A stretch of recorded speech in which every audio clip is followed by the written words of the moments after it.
Pa tjetër që pjesëmarrja ishte ullët, por ka dhe një sër faktorësh që kanë ndikuar në pjesëmarrjen e ullët, duke filluar nga tërheqja e beft ose e papritur e ish-kryetarit Ermal Dredha, pastaj duke shkuar që në zgjedhjet lokale gjithmonë janë përqindja me ullës se zgjedhjet e përgjithshme, duke shkuar që ne ishim në një zgjedhje të pjesshme, dhe jo si bashkitë e tjera që u morë vesh që në mars që do kishin zgjedhje shumë shpejt duke dalë kryetarët e bashkive për kandidat për deputet, te ne ishte komplet tjetër atmosferë, u mobilizuan. Që dorëheqja e Dredhës solli pa kënaqësi të cilat u reflektuan në pjesëmarrjen e ullët, se unë kështu e kuptova. Po them që patëm vetëm 20 ditë kohë për të përgatitur një fushatë elektorale që është atipike nga fushatët e tjera që politika shqiptare është mësuar të ketë.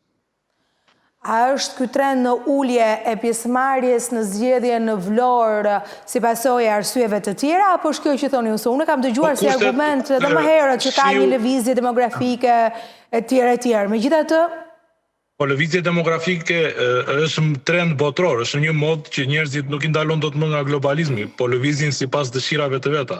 Ku e gjejnë ose kur se gjejnë vete. Kjo nuk do të thotë që ndikon në numrin ose në uljen e përqindjes. Ne patjetër që mund të kishte edhe më shumë pjesëmarrje, por dhe shiu ose kushtet atmosferike të dieshme në qytetin ton kishin më shumë se një vit që nuk ishte të tilla rreshje. Kështu që bëjnë një mori gjërash, një mori faktorësh që bëjnë ato përqindje aq të ulët.